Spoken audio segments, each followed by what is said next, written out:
History remembers the kings who built great empires, but the soil remembers the machines that brought them to their knees. Giant wooden monsters that weaponized gravity, sky-high towers cloaked in animal hides, and a mysterious liquid fire that burned even on water. Ancient siege warfare wasn't just a battle of strength. It was a theater of psychological doom designed to make stone walls weep. Brace yourselves. Today, we unleash the terrifying artillery of the ancient world. When darkness falls, we step into the foulest, most perilous, and least glamorous corner of history, the treacherous world of medieval assassins. They were the shadows who altered the destiny of kingdoms within castle corridors and desolate alleys, using nothing but a whisper and cold steel. No matter how noble modern tales paint them, the truth remains that being a shadow killer in that era was an absolute curse. Before we begin this ominous journey, if you enjoy the philosophical and dark narratives here, you might consider liking the video and joining the channel. And please let me know in the comments from which coordinate of the world, at what hour of the night, you are accompanying me. This bond always affects me deeply. Now close your eyes, release your mind, and let us slip gently into the story within these depths of the night. Let us be clear, no one in the Middle Ages woke up in the morning and said, "Today, it would be wonderful to cut a duke's throat for a few silver coins and then hide inside a barrel of filth for 3 days." Becoming an assassin was not a chosen profession. It was the very last, most desperate stop on a life train that had derailed. Most medieval assassins were not mysterious warriors raised by wise masters in mountain temples either.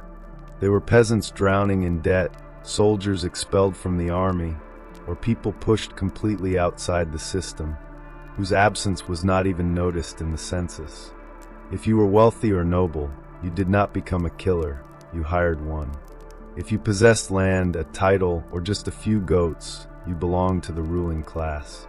But if you had just escaped from a debtor's prison, were known for solving problems, and could walk through an inn without being noticed, congratulations. Someone somewhere was about to hand you a purse from under the table and whisper a name in your ear. And that name would never be an ordinary person. You would not be asked to kill a peasant living a quiet life in his field. Your target would be either a corrupt count, a bishop carrying a lust for gold, or a duke with an army behind him. No matter how attractive the reward seemed, the task was that horrifying. But if a person reached the point of accepting this offer, it meant they already had nothing left to lose. They had no family, no future, and no security. Moreover, this job had no side benefits. Retirement, glory, or peaceful evenings were completely out of the question. You could not go to the door of an inn and write clean and secret executions performed. All you had to do was remain silent, move quickly, and never whisper to anyone what you did for a living, especially when drunk in taverns. "Oh yes, I am just a fabric seller. The stains on me? Merely root dye." Yes, nobody dreamed of being an assassin. They fell there because the world chewed them up, threw a filthy cloak over them, put a rusty dagger in their hand, and cast them into the street. You were not a hero. You were not even considered a villain. You were merely a tragic footnote that made everyone uneasy and did not even live long enough to spend the money earned. Let us completely demolish the first great myth. Medieval assassins were not trained in secret monasteries illuminated by candlelight, accompanied by wise mentors or with flute music playing in the background. There was no development montage, no master, or motivational speech. If you learned anything, the sole reason was that you did not die during your first few attempts. Most of these people were not trained professionals. They were just desperate amateurs who possessed a good sense of direction and could climb roofs without sneezing. If you had military experience in your past, that was an advantage. At least you knew how to hold a knife properly. Otherwise, stabbing someone was instinctively easy, but being able to escape from there while saving your own life was a matter of total skill or luck, mostly just luck. There was no guidebook, no guild orientation or safety briefing in sight. Nobody taught you how to distinguish the fake of your target or where the nobles hid their bedroom exits. You solved all of this on your own while clinging to a windowsill, wondering if you had accidentally entered the servants' quarters again. Poison, on the other hand, was entirely a process of trial and mostly fatal error. Sometimes it worked, sometimes your target just became slightly dazed and grew more suspicious of his soup. In fact, sometimes you drank the wrong goblet yourself. There was no poison control hotline in that era. There were only herbal guesses, hope, and a strong stomach. Of course, if you were lucky enough to have won the lottery, you might have caught a few tricks from an old thief or a mercenary. Perhaps an elderly killer had shown you how to walk on cobblestones without making a sound. However, this type of master-apprentice relationship was not standard. It was very rare and short-lived because assassins did not retire, they simply vanished. Weapon training? Forget it. You could not carry a huge sword with you. There was only a dagger you stole from a guard, perhaps a garrote wire when you felt creative, and whatever else would not make noise under your cloak. So no, you were not a mysterious martial arts master. You were just an ordinary person with calloused hands, silent steps, and an unhealthy relationship with back alleys. Success did not come from training, it came from the instinct to survive. You learned by living through killing someone quickly and clumsily, before your face was hung on church doors. In short, your education was brutal, practical, and entirely without graduation. It left behind only bruises, bloodstains, and the chilling awareness that you were utterly alone in this world. Now let us talk about why you entered this business in the first place: money. Cold, heavy, jingling gills, and those silver coins that are delicious to spend. This promise was what drew you into this darkness, but the truth is, you were always rewarded with lies. Someone who hires an assassin does not want to establish a long-term bond with you. They only want a one-time service, 0 documents, and ideally the disappearance of all witnesses, including you. They offer you a pouch of silver, half now, half when the job is done. Of course, if they are in their merciful days. However, the crucial point here is this. When the job is done actually means when we are sure that you did not ruin the job, did not betray us, did not leave a trace behind leading back to us, and did not live long enough to tell anyone about it. You do your job. You glide through the shadows, risk your life, and leave a lord breathless in his sleep. It is not aesthetic or poetic at all. When you return, however, you are met with the sentence, "Oh yes, regarding the payment, our lord unfortunately left the city." Or worse, they try to kill you right there, because a knife plunged into the back is much cheaper than an assassin's bonus. Even if you received the money, it was never worth the risk you took, the blood you spilled, or the 3 days you spent inside a haystack with fleas and moral regrets. A few coins would be shoved into your hand, a cold nod given, and this reminder made, you were never here. Moreover, some contracts were completely fake, a political trap. You would be told to kill someone dangerous, but when you arrived, you would find a huge army of guards waiting for you. Congratulations, you had walked with your own feet to the gallows where your name would soon be hung. Even if the plan were real, you could not go to court and complain when the job was done. Your Honor, I want to file a lawsuit against Lord Edmund on the grounds that he did not comply with the assassination contract. The only court you would see would be the one where you sat in the defendant's chair.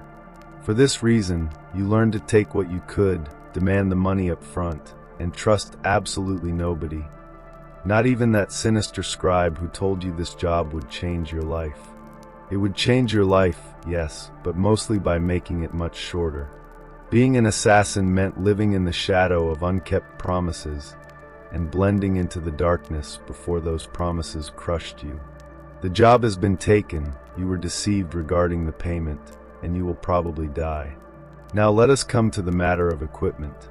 Completely forget about fantasy novels and video games.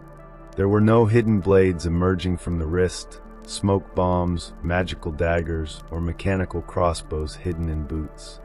Your toolbox consisted of whatever you could hide under an old cloak that did not make noise, stolen, or sharpened. If you were truly lucky, meaning lucky enough to find gold in a dead man's shoe, you would have a good dagger. Not ornate or shaped like a dragon's tooth, just sharp, rust-free, and ideally not carrying the scent of the last victim left on it. Poison, yes, existed, but it was far from those fascinating scenes where it was elegantly dropped into a wine goblet. Most medieval poisons were unpredictable mixtures made from toad intestines, minerals, or dangerous plants. Some killed instantly, some took hours, and some merely made your victim vomit for 2 days, and then turned him into a much angrier person who was more suspicious of his soup. Ropes, on the other hand, worked sometimes. You could climb, strangle, or tie something, but you had to know how to tie knots very well, because trying to strangle someone while muttering, "Wait," which end passed from underneath, would ruin that whole dark atmosphere. Bows were effective, of course, if you had a bow, knew how to use it, and were not trying to smuggle it into the palace disguised as a florist. Most executions took place very closely and personally. There was no time for elegant marksmanship. It was enough for it to be fast, silent, and with little enough blood that you would not slip and fall in it. And you never had a backup. If your blade bent, broke, or fell to the bottom of a well, you had to improvise completely. A roof tile, a rusty nail, or even a shoe buckle carrying intent could be your only recourse at that moment. You would hide your weapons inside bread, conceal them in your boots, and continue walking in the darkness. You clung to those blades tightly, not out of a sense of protection, but because in this grimy trade, steel was your sole companion, your master, and your definitive end-of-days insurance. There were no paths for refinement, no quiet moments to upgrade your gear between contracts. Polishing your weapons was a luxury you lacked. You merely prayed they wouldn't shatter mid-thrust, for when the curtain fell, it wasn't the dagger that executed the deed. It was your own hand, poorly provisioned, left to forge impossible victories with nothing but a shard of metal and a desperate plea to the heavens. Shadow killers were never employed to eliminate common brawlers in muddy lanes. Nobody offered silver to end the life of a weary candlemaker down the street. Your marks were monumental figures. Sovereign lords, high bishops, battlefield commanders, and occasionally those who wore crowns. And such individuals were notoriously elusive to lay to rest. To begin with, you faced the sentries. Not a lone pair, but whole battalions. Fully armed, heavily armored, and well provided for. Some secured the gates, others patrolled the rear. Many simply stood like stone monolithic figures, waiting for you to make a single fatal misstep. You would spend endless nights mapping out their guard rotations, the groans of old doors, and the exact count of stone steps before a wheezing guard stopped to catch his breath. Furthermore, you had to contend with the fortifications. Bastions never possessed welcoming entryways. They were engineered with barbicans, murder holes, and defensive trenches crawling with unseen terrors. If you managed not to drown in the filth below, you still had to dodge arrow loops and cascading cauldrons of boiling oil. Indeed, literal searing tar. Your unwritten contract explicitly included the high probability of being scorched alive just for taking a glimpse. Then came the endless sea of castle staff, the cooks, the scribes, and the stable hands.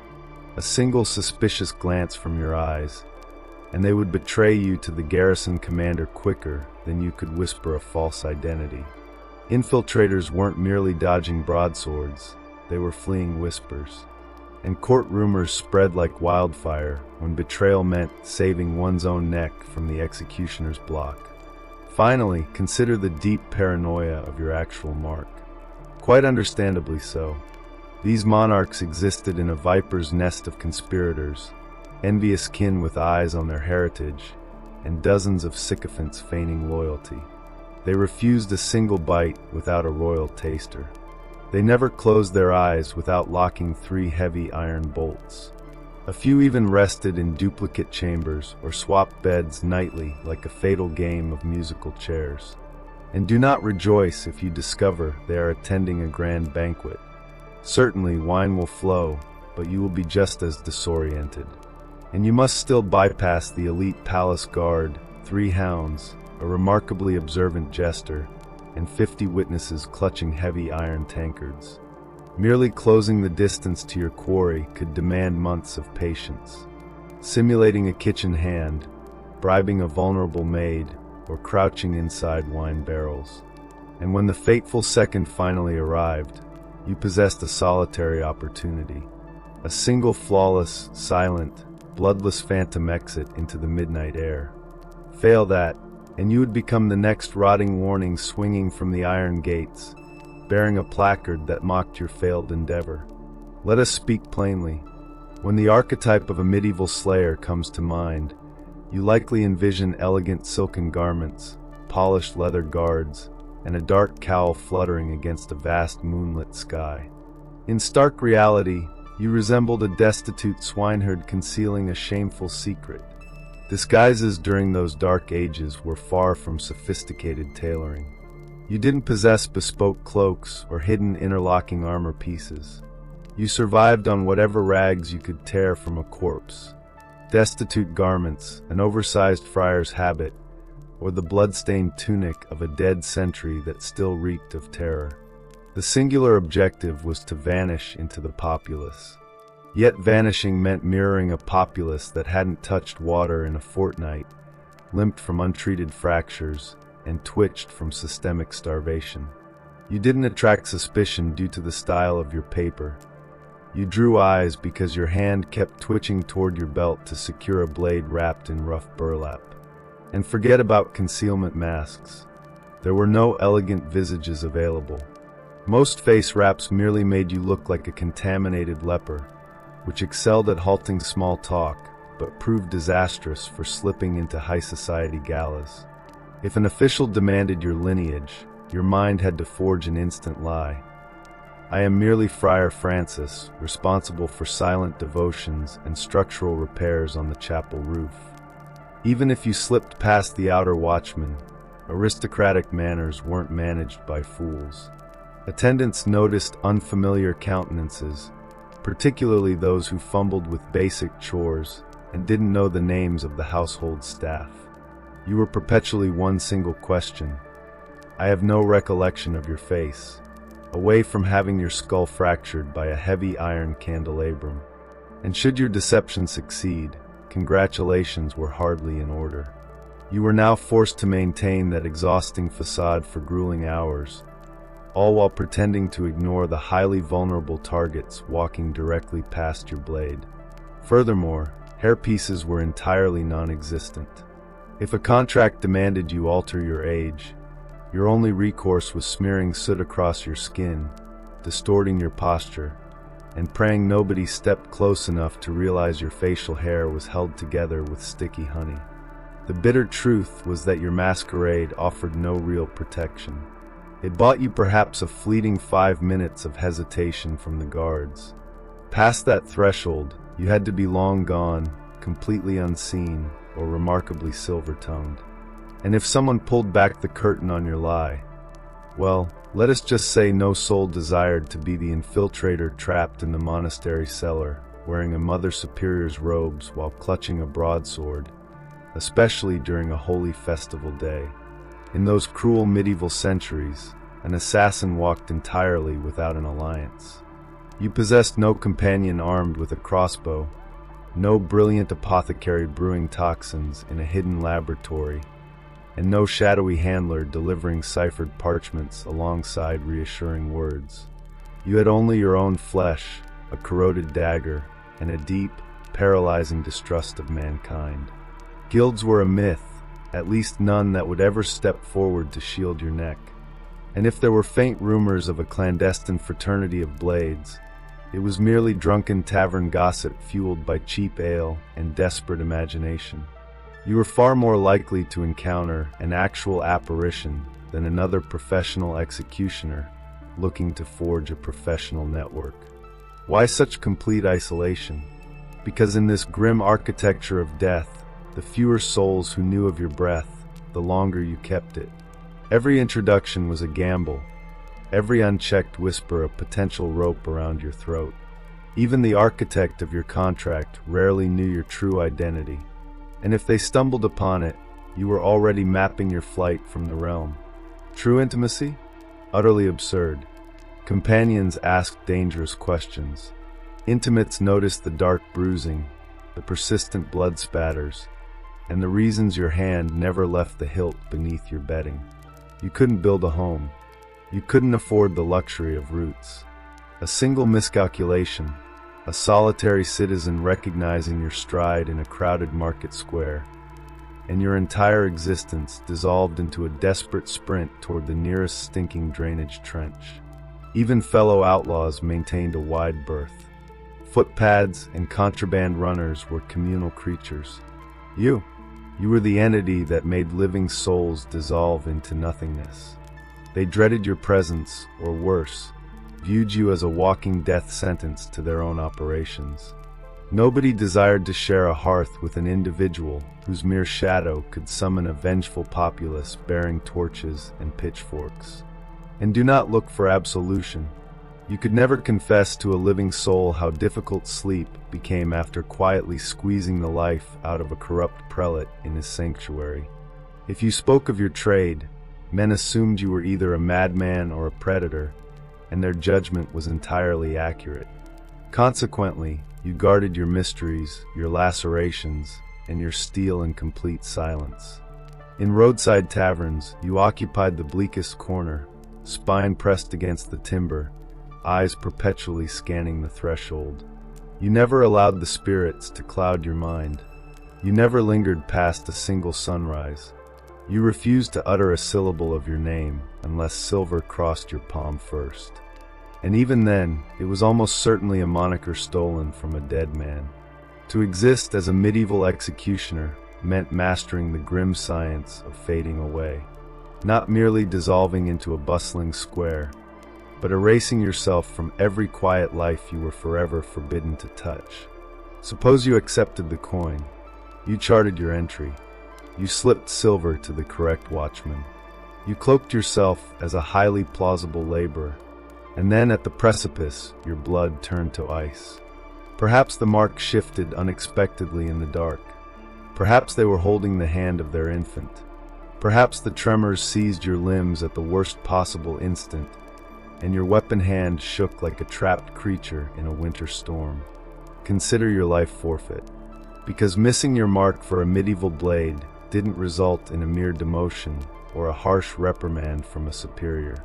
It guaranteed a public, excruciating, and meticulously orchestrated execution, frequently utilizing iron chains, open flames, breaking wheels, or jagged instruments bearing names designed to induce sheer terror. Bungling the strike meant shattering the entire illusion of the shadow. Your target survived and instantly broadcasted to the realm that a phantom had reached for their throat. Instantly, you ceased to be an invisible force.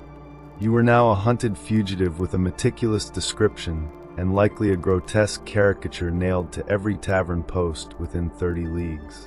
And those sentries you once effortlessly bypassed? They now possessed a very lucrative motivation to tear you apart. Frequently, it wasn't even the wrath of the target you had to evade. It was the fury of your employer. If you failed the deed, you were no longer a useful tool. You became a catastrophic liability, an individual who could be broken under torture, cross-examined, or worse, confess. The very nobles who lined your purse would be the absolute first to finance a second blade to silence your tongue forever. And this trade offered no redemptions. No, forgive me, the steel glanced off. I shall rectify it tomorrow. You were granted a solitary heartbeat, a single frozen fragment of time. And if you squandered it, the grandest mercy you could pray for was a swift death before the torturers extracted the name of the Lord who set you on that path. Failure also brought an inner rot, shame. The quiet, suffocating kind that devours a man from within. You didn't merely fail to sever a life, you failed the art of being a ghost. You failed to embody perfection. And for those who exist in the margins, Perfection was the only boundary keeping the grave at bay. Anything less was equivalent to branding a target upon your chest and beginning to rehearse the final speech you would utter before the crowd. Past triumphs held absolutely no value when a new contract was placed before you. No one paid any attention to the fact that you had successfully executed a dozen missions prior to this moment. In this pitiless vocation, your worth is dictated solely by your ultimate strike. And if that ultimate strike fails to materialize, your best recourse is to begin sprinting immediately. Yet, you managed it. The strategy worked seamlessly. The iron point pierced the flesh with absolute precision. No frantic cries broke the silence. No guard sounded the alarm. There was only a soft thud as a body collided with the timber floor, and a highly influential figure ceased to exist. You have my congratulations. Now flee for your absolute survival. Because being a thriving stalker of the night in those dark eras didn't grant you the luxury of lounging on slate roofs, sipping vintage wine while the metropolis burned behind you. It meant a desperate flight through muddy alleys with foreign blood staining your leather boots and hunting hounds already picking up your scent. There was no celebratory lap, no raising of goblets with fellow blades in a local tavern, no quiet debriefing session with the one who bought the life. You weren't even permitted a brief second to admire your handiwork. The exact moment your metal bit deep, your entire purpose shifted to escaping every living soul who now sought to dismantle you in increasingly sadistic ways. The garrison approaches, the heavy oak doors slam shut, and your horse is likely hitched on the absolute opposite side of the province. To make matters worse, you are probably bleeding from an overlooked wound. Your exit strategy had to be etched into your mind long before the strike was delivered. You needed paths, alter egos, and forgotten safe houses. Perhaps a solitary boatman who owed you his life, or one who simply kept his mouth shut for a price, because the entire city would enter complete martial lockdown within mere minutes. No ruling lord tolerated an unpunished scandal, and a total lockdown translated to iron barricades, heavily armed checkpoints, and a dozen ruthless men patrolling with weapons, all holding a crude sketch of your face alongside the warning: highly dangerous and prone to violence. Let us also evaluate the client. Even assuming they honestly intended to hand over your payment, they were never going to await your arrival at a comfortable inn with a pleasant smile and words of appreciation.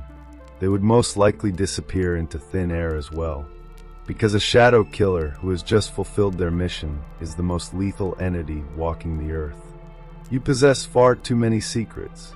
You had openly demonstrated an ability to breach sanctuaries that others deemed impenetrable. Consequently, even when triumphs were achieved, you departed with silver in one fist and a colossal bullseye painted upon your shoulder blades. And what was your grand prize? A lonely week resting in dusty haylofts, bribing paranoid ferrymen, scraping the hair from your face in pitch darkness, and pretending your name was Brother Lucian, as you sought to lose yourself among holy men traveling toward the eastern border. Triumphs did not equal safety. They merely meant restarting the brutal cycle in an unfamiliar city, under an anonymous name, with an even greater army of hunters tracking your footsteps this time around. So yes, you took the life. Now run like absolute hell. If the life of a medieval infiltrator wasn't already sufficiently wretched, poverty-stricken, constantly tracked, and resting in structures that reeked of livestock, you additionally had to navigate the spectacularly inventive paranoia of the general public. During those ignorant centuries, assassins weren't merely dreaded, they were viewed as entirely unnatural and cursed. To the common laborer, you weren't simply a murderer draped in wool. You were a blasphemous creature who held counsel with dark entities and smeared toxic marsh-rot on your steel beneath a crimson moon. For how else could a mere man slip past vigilant sentries and melt effortlessly into the midnight air? Reason was hardly a fashionable trait in those days. But superstition, oh, that was a raging pandemic. Certain factions firmly believed that shadow stalkers could alter their physical forms at will. Others swore you remained entirely imperceptible to the eye unless drenched in blessed water. A widely circulated fable claimed that assassins forged pacts with primordial forest spirits, allowing them to project mortality through solid stone barriers. Imagine treading through a rural hamlet and catching the muffled warning of a mother. Avert your eyes from him. He might place a hex upon the newborn. Even the basic instruments of your trade drew intense suspicion. Carrying a simple dagger? Clearly, it had been shaped in a defiled forge using dark magic. Utilizing a toxic herb? That wasn't an understanding of botany. That was explicit sorcery. And the masses assumed you had stirred that boiling broth using a severed human digit under an eclipsed sky. You might assume this systemic terror worked in your favor, reasoning that citizens would steer clear of your path. Yet the practical reality was far more perilous. Panic-stricken mobs never hesitated. They didn't pause to deliberate. They hurled heavy stones, torched dwellings, and roared declarations like, "Incinerate the heretic before he summons lightning from the heavens." Your terrifying reputation caused humanity to drastically overreact to everyday occurrences. The very second a citizen perished unexpectedly, whether from a sudden fever, a farm accident, or simply choking on a piece of poultry, a whisper would invariably rise from the crowd. Perhaps the shadow man walked here. Perhaps it was his hand. You could find yourself hunted like a wild animal simply for existing within the same village as an unexplained demise. This meant you were forced to remain perpetually in motion. Always. Stay a day too long in a single parish, and suddenly a cleric is frantically tolling the church bells while 5 hostile farmers brandish pitchforks, as though they had trained for this exact confrontation their entire lives. And may the heavens shield you if you were apprehended with anything remotely unconventional in your packs. Desiccated flora, strange foreign coins, or merely a distinct accent from a distant realm. That alone was all it took for an individual to screech sorcerer and ignite a torch. In a world convinced that monsters wore human countenances, being too quiet, too cunning, or too swift made you an existential threat. And in the framework of medieval logic, threats had to be extinguished immediately, preferably while burning at the stake. Poison, the preferred tool of the refined executioner. A silent demise, zero structural mess, no chaotic shrieking, no steel grinding against bone. Merely a solitary sip, a sudden stagger, a final sigh, and the deed is done. That is the elegant hypothesis. In actual execution, attempting to poison a target in the Middle Ages was equivalent to trying to settle a tavern brawl using chamomile tea and a hostile demeanor. First and foremost, toxins were notoriously erratic. You possessed no access to refined chemical compounds or neat little vials labeled instant expiration. You had only raw vegetation, wild fungi, heavy minerals, and the occasional toxic amphibian. You were forced to forage, crush the ingredients, and pray to the heavens. And even after all that labor, it might simply grant your target a severe bout of indigestion and a renewed dedication to their personal security detail. There were no scientific guidelines or precise measurements available. You didn't calculate components by the drop. You judged it entirely by sight. A fraction too little, and the noble simply purges his stomach and calls off the evening festivities. A fraction too much, and you might perish from accidental exposure before the primary course is even brought out from the hearth. Furthermore, medieval kitchens were absolute hubs of chaos. You couldn't simply stroll into the larder and season the broth with nightshade. You had to buy the loyalty of a kitchen hand, assume the identity of a servant, slip inside while every eye was turned away, or worst of all, attempt to contaminate a feast that would be vetted by 3 human tasters and a hound. Yes, a literal dog. And if your quarry held an aristocratic title, they didn't merely consume sustenance. They approached dining like a strategic military campaign. Meals were systematically sampled, blessed by clergy, and sniffed by everyone from the high steward to the court jester. By the time the platter actually reached their mahogany table, it had cleared more security checkpoints than a royal wedding. Even assuming you navigated all of this, you successfully introduced the toxin. It went entirely unnoticed, and the mark actually swallowed the food. The subsequent phase was completely erratic. Certain substances required hours to manifest, others demanded days. One moment your target is roaring at a jester's wit.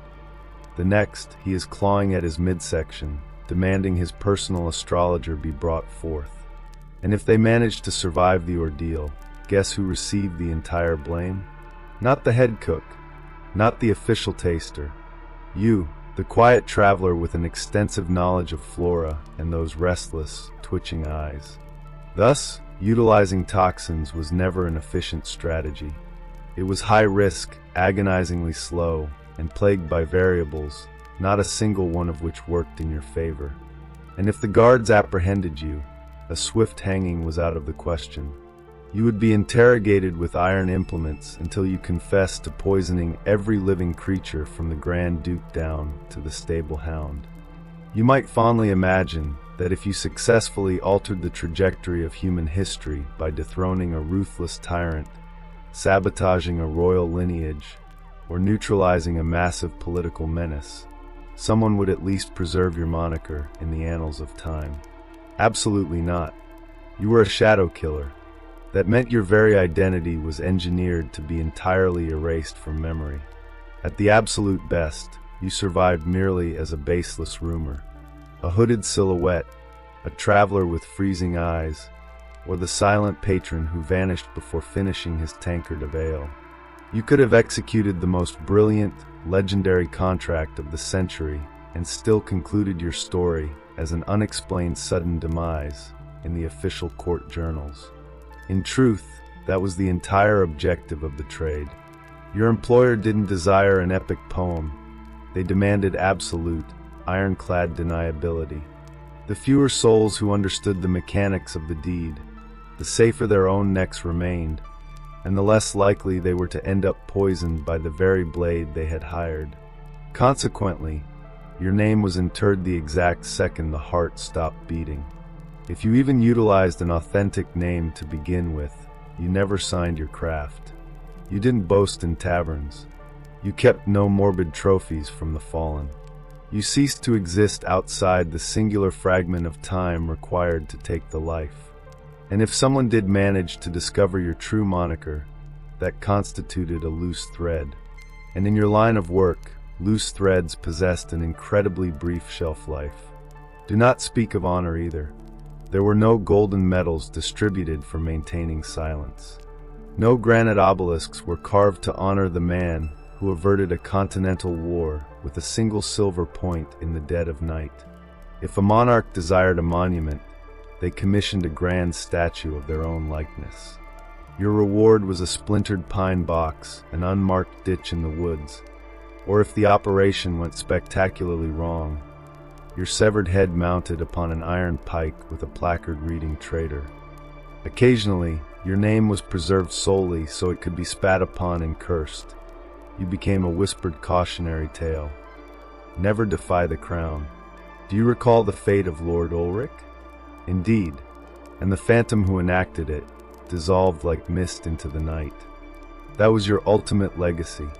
Not renown, not immortal dread, merely complete and total absence. You weren't designed to leave a scar upon the world. You were engineered to evaporate completely. And if you lingered in one place long enough to become known, you had committed your final, fatal error. Because in that grim medieval reality, heroes were immortalized. Assassins were utterly wiped from existence. Yet, against all odds, you endured. You saw the contract through. You even managed to extract those silver coins from the darkness. Extracting those silver coins felt like a miracle in itself. Following that success, your remaining obligations were simple. Blend into the scenery, stay out of sight, and nurture a naive hope that your client would respect the bargain and keep your identity a secret. Right? Absolutely wrong. Because within the treacherous trade of medieval contract killing, one doctrine existed that was far more sacred than avoiding detection. Place your trust in no living soul, most especially the individual financing your blade. Your employer, whether a ruthless aristocrat, a calculating merchant, or an ambitious bishop possessing non-existent morals, never engaged your services out of mutual respect. They sought you out because an atrocious deed required execution, and your hand was the sharpest instrument lingering in the twilight. The very moment the target ceased to breathe, your status shifted from an asset to a catastrophic liability. Your mind harbored far too many hazardous truths. You possessed direct knowledge of who orchestrated the demise, the precise timeline, the underlying motives, and the exact sum of gold exchanged to secure the act. That baseline of knowledge transformed you into an existential threat, not merely to their political rivals, but to their own survival. So how did these powerful elites react? They severed all contact. They vehemently denied your very existence. Or far worse, they dispatched a separate blade into the night to tie off the loose ends of the contract with cold steel rather than ink. Historical records even reveal instances where clients double-booked their treachery, retaining one infiltrator to execute the initial mark, and simultaneously hiring a second tracker to eliminate the first assassin immediately afterward. It wasn't about settling debts, it was about mitigating risk. And if you possessed the sheer audacity to attempt blackmail or threaten to expose your employer, it was certainly a bold maneuver. It was also your final earthly mistake. Sovereign entities in those cruel centuries did not negotiate with the shadows. They completely obliterated them. On the exceptionally rare occasion that a client possessed a solitary shred of integrity, you might actually secure your coin and be permitted to walk away. Yet even under those ideal circumstances, you had to operate under the permanent assumption that distant eyes were tracking your stride, with a hidden mercenary already sharpening an iron edge and memorizing your exact physical posture. You were a walking secret forbidden from uttering a word, a phantom prohibited from staying in one place. Even flawless execution wasn't enough to earn their trust, because in their eyes, an individual who has taken a life once can easily do so again. And no soul, not even the one who handed you the purse, ever desired to be next on your list. Let us assume, against all conceivable odds, that you managed to defeat the system. You survived the initial strikes, the elaborate deceptions, the erratic toxins, and the inevitable betrayals. You managed to outlive your political enemies, your duplicitous employers, and likely whatever remained of your internal moral compass. What comes next? Do you gracefully retire? Absolutely not, because during those grim medieval centuries, professional stalkers were never granted a retirement strategy. There were no grand celebratory banquets, no serene coastal cottages by the sea, and no steady pensions distributed in heavy gold coins alongside whispered words of gratitude. You didn't gradually fade into a tranquil, domestic existence. You either vanished into complete obscurity or you perished, and quite frequently, you experienced both. The fundamental problem was agonizingly simple. Safety was a total illusion. Even if you walked away from the trade, your past refused to abandon your trail. Your mind remained a crowded archive of dangerous political secrets. Your memory held too many high society names, and your hands carried far too much unwashed blood. The ruling class never desired your retirement. They demanded your absolute erasure, which traditionally translated to an unmarked grave. Even if we assume that no vengeful soul actively hunted you, and that is a monumentally massive if, you were forced to exist under the paralyzing, perpetual terror that someone eventually would. You lived knowing that a fresh, young blade, eager to forge a reputation in the underworld, had just accepted a highly lucrative contract to track down a legendary, retired specter who used to be someone incredibly dangerous. Consequently, you altered your moniker yet again. You relocated to a remote, muddy village where the populace minded their own business and asked zero questions. You simulated a permanent physical limp, traded in common herbal remedies, and fabricated a false background as a weary castle guard. Yet even within that deep masquerade, peaceful sleep loved you. You meticulously avoided public gatherings. You refused to sit anywhere without your spine pressed firmly against the wall, eyes locked on the entrance. You kept a sharp dagger concealed beneath the loose floorboards, resting directly beside a pouch of coin you dared not touch, because the silver still retained the distinct, metallic scent of the man whose life you took to earn it. Furthermore, you could no longer place any trust in your own mind. Years spent executing silent murders and engineering frantic midnight escapes did permanent damage to your psychological health. Every unexpected knock at your door made your entire body flinch. Every lone traveler appearing on the horizon line looked like a tracker who might recognize your stride. You entirely stopped dreaming, because allowing your mind to drift was a luxury that invited death. You could no longer afford to love. You could no longer relax your guard. You could no longer permit yourself to laugh too loudly in public. You existed merely as an apparition pretending to be a living, breathing man. The bitter truth of the matter was that no definitive endgame existed for a medieval assassin. There was only a slow, chilling, agonizingly cold dissolution into nothingness, perpetually on the run, eternally vigilant, until the fateful day you silently slipped into the dark, and not a single soul took notice. And perhaps, in that wretched world, that absolute absence was the grandest mercy you could ever hope to achieve. By this point in our journey, you have likely deduced the reality for yourself. Existing as a medieval executioner was completely devoid of dark romanticism. It possessed no nobility, no grand purpose, and it wasn't even a particularly profitable enterprise. It was a bleak, thankless, and brutally brief career path, wrapped tightly in blood-stained linen and closely pursued by a vast crowd of heavily armed people who intensely desired your demise. You wouldn't survive it, not for a single week, perhaps not even for a solitary day, simply because you would enter the darkness operating under entirely false assumptions. You would imagine yourself as a sleek, perfectly poised agent of fate, fully in control of the room, existing as a flawless whisper in the dark. In harsh reality, you would be freezing cold, desperately hungry, and precisely one single incorrect guess away from swinging from the public gallows. You would slip into a fortified town, your woolen cloak pulled tightly around your chest, fully prepared for a tactical execution, only to abruptly discover that your target had unexpectedly relocated their court to another province. The city watchmen would be entirely intoxicated, yet incredibly trigger-happy with their crossbows. And that desperate stable boy you paid up front for crucial layout information would have already sold your physical description to the garrison commander for nothing more than a cheap mug of ale and a crust of stale bread. You would freeze up at the absolute worst cosmic second. You would drive your blade into the entirely wrong individual. You would be spotted by a sharp-eyed scullery, maid who briefly glimpsed your face near the chapel ruins weeks ago.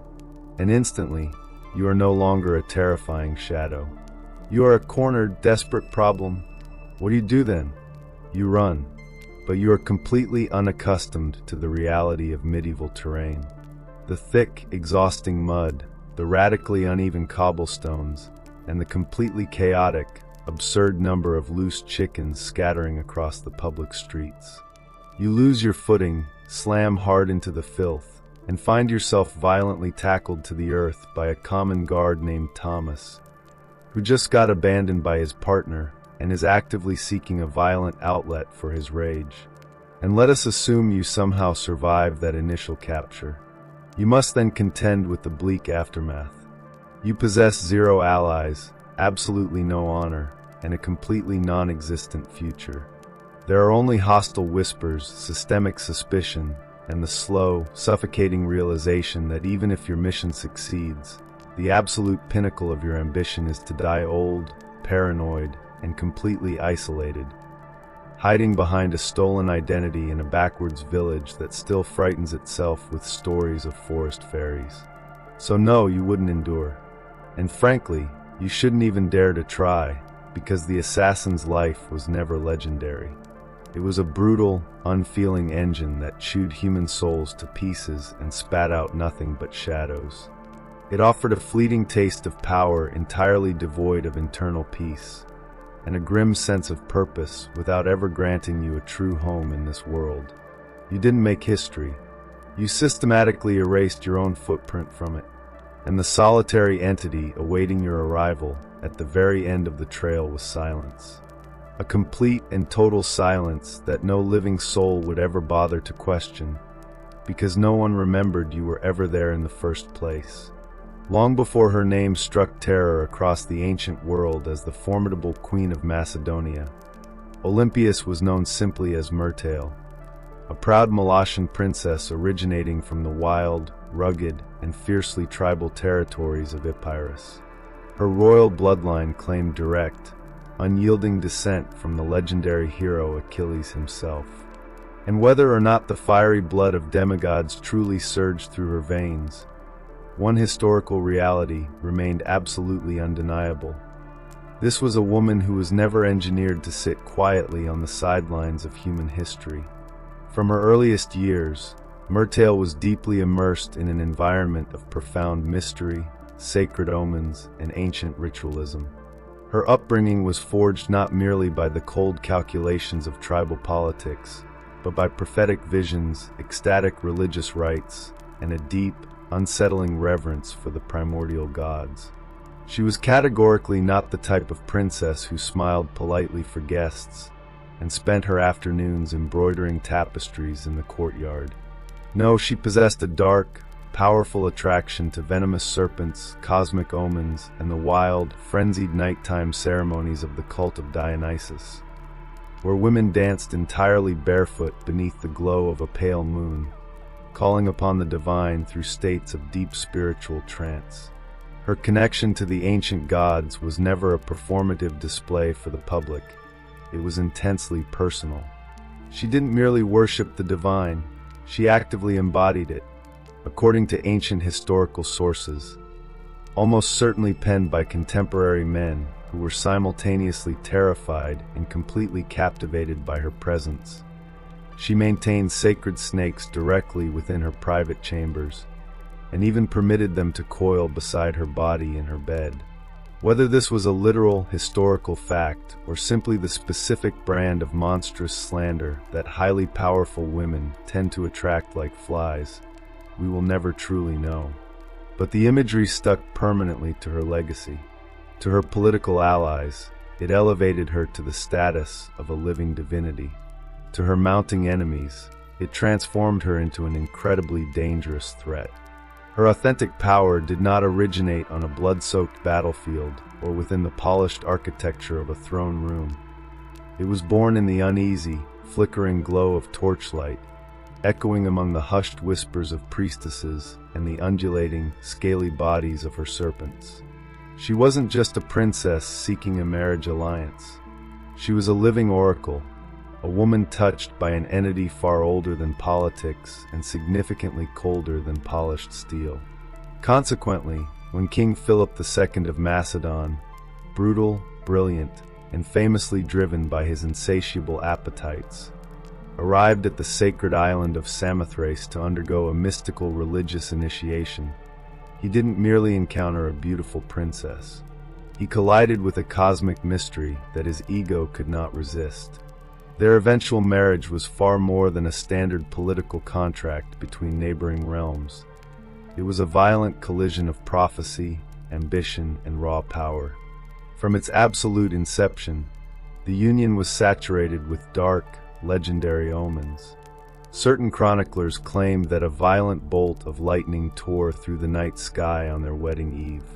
Others swore that Olympias experienced a vivid dream in which a crashing thunderbolt violently entered her womb, sealing her destiny. All of these stories would eventually be woven into the fabric of immortal legend. But one concrete fact remains certain above all else. The volatile union of Olympias and Philip did not simply produce a royal child. It forged Alexander the Great, and she fully intended to dictate and shape his global destiny from his very first breath. The marriage of Olympias to Philip II was far from the pleasant, romantic fairy tale one might naturally anticipate for a queen destined to give birth to a global empire. From the absolute beginning, their relationship existed as a highly volatile, combustible mixture of relentless prophecy, immense pride, and deep, toxic paranoia. Philip, ruthless, fiercely charismatic, and already systematically collecting foreign wives like trophies of war, entered into wedlock with Olympias around the year 357 BCE. She was likely nothing more than a teenager at the time of the ceremony, but she was far from naive or defenseless. She recognized in Philip a man whose grand geopolitical ambitions perfectly mirrored her own internal fire, and perhaps she even viewed him as a divine catalyst required to fulfill her spiritual destiny. However, Macedon was not exactly an easy, welcoming kingdom for an outsider to walk into. It was a harsh, unforgiving land forged of iron and brutal ambition, where reigning monarchs were routinely slaughtered by their own cousins, and brothers transformed into mortal rivals overnight. Yet Olympias, the radical priestess of Epirus, crossed that threshold with her chin held high, her freezing gaze already firmly fixed upon the golden diadem. Their marital dynamic was dangerously volatile from its absolute inception. Philip, for all his undeniable geopolitical brilliance and strategic cunning, was structurally incapable of fidelity. He would continuously accumulate multiple wives throughout his life, routinely to cement military pacts, invariably to consolidate raw authority. But Olympias was categorically not a woman designed to sit passively in the dim corners of the palace. She commanded her own personal court, maintained her independent web of international alliances, and was notorious for summoning hidden oracles and practicing ecstatic rites to dissect her future, and perhaps to divine Philip's ultimate doom. Then came the monumentally historic birth of Alexander. Even that momentous arrival was entirely enveloped in celestial theater and dark mythology. Fractured legends recount that Olympias experienced a vivid dream in which a jagged, blinding bolt of lightning violently fractured her womb, causing phantom flames to dance around her infant's flesh without ever burning a single hair. Philip, conversely, was said to have suffered a terrifying vision wherein he sealed his bride's womb with a massive wax stamp bearing the image of a lion. Yes, a literal roaring lion. Whether the royal couple legitimately believed these cosmic portents or simply manufactured them out of sheer vanity, they unyieldingly conducted themselves as if Alexander was divinely predestined to govern not merely a mortal kingdom, but the entire known earth. Yet even as the miraculous child was celebrated across the realm, the deep structural fissures within the royal marriage rapidly expanded into chasms. Olympias deeply loathed Philip's growing collection of secondary wives, harboring a particularly venomous hatred for his new Macedonian bride, Cleopatra Eurydice, whom the king wedded much later in his life. This was far more than a petty domestic squabble. It was an existential threat to her survival. Cleopatra was born of pure Macedonian aristocracy, meaning any male heir she brought into the world would be viewed as vastly more legitimate in the eyes of the xenophobic local nobility. It was a direct, localized threat to Alexander's future succession. Olympias perceived the board with absolute clarity. The palace at Pella was no longer a home. It was a brutal, uncompromising battlefield, and she was fully prepared to weaponize every hidden serpent, every prophetic dream, every bloody ritual, and every poisoned whisper at her disposal to ensure her son was not simply remembered by history, but crowned over it. She was no longer Myrtale. She was Olympias now, and no soul alive would dare contest her child's throne without facing her absolute, unbridled wrath. By the time Alexander entered his turbulent teenage years, The sprawling Macedonian palace in Pella had disintegrated into a literal war zone of thinly veiled insults, ruthless political maneuvering, and deeply bitter rivalries. Olympias was no longer merely fighting to preserve her courtly influence. She was fighting for her very life. She was acutely aware that the marble halls were teeming with treacherous human snakes. But she took comfort in the fact that she was the master who had taught them precisely how to bite. Philip II had begun to systematically distance his authority from her grasp. He was campaigning across foreign lands more aggressively, drinking himself into violent stupors more frequently, and perhaps most dangerously of all, granting his ear to his native Macedonian advisors over her counsel. The definitive catalyst for war materialized when the king took a young noblewoman named Cleopatra Eurydice as his latest wife, a figure entirely distinct from the famous Cleopatra of Egypt. This specific Cleopatra was a pure-blooded Macedonian, and her powerful uncle, Attalus, stood as one of Philip's most elite military generals. To Olympias, this union was not a simple act of marital betrayal. It was an explicit, public declaration of total war. The subsequent marriage banquet was an absolute disaster. Mid-feast, a thoroughly intoxicated Attalus stood before the court and crudely insulted both Olympias and Alexander, loudly questioning the legitimacy of the young prince's birth. He openly mocked the palace. Was the boy truly Philip's biological heir, or was he merely the bastard child of a phantom god, as Olympias so loudly proclaimed to the public? It was intended as a devastating, permanent insult, but Olympias brilliantly seized the myth. Let the courts whisper in the dark. Let the nobility firmly believe her son had been touched by the hand of Zeus itself. It rendered him cosmically untouchable. Alexander violently stormed out of the hall in a fit of rage, and Olympias abandoned Macedonia entirely, retreating to her ancestral homeland of Epirus. Yet her abrupt exile was not a sign of defeat. It was a calculated, patient strategy. Within her native realm, she was still supreme royalty. She could easily mobilize military support, whisper venom into the ears of sympathetic kings, and watch from afar as Philip's grand palace began to structurally rot from the inside out. She never required her physical presence to remain lethal. Then came the seismic shockwave that shattered the ancient world. Philip was brutally assassinated at his own daughter's wedding festival, precisely as he stood on the precipice of invading the massive Persian Empire. He was slaughtered at the exact second he was about to crown himself not merely the sovereign of Macedon, but the absolute emperor of civilization. The terrified question that echoed through every marble corridor and torchlit hall was unyieldingly uniform. Who orchestrated the strike? Was it Pausanias, the jilted, vengeful royal bodyguard who physically carried out the bloody deed? Was it the natural culmination of systemic court intrigue? Was it Alexander himself, desperate to secure his inheritance? Or, as many whispered with trembling voices in the shadows, was it the work of Olympias? No court could ever definitively prove it. No noble dared to openly investigate, but the vast majority believed it in their hearts.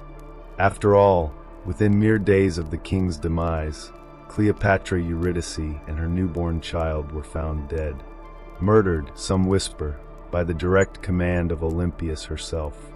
The ancient serpent had returned to Pella, and absolutely nothing remained between her son and the throne of the world. With Philip interred in the earth and Macedonia plunged into a state of paralyzed mourning and profound confusion, Olympias launched her decisive counteroffensive. While the rest of the nobility scrambled frantically to comprehend the chaos, she moved with swift, terrifying, and merciless precision. First, Cleopatra Eurydice, the young Macedonian rival queen, had to be completely eliminated from the board. According to chilling historical accounts, Olympias didn't simply order her execution.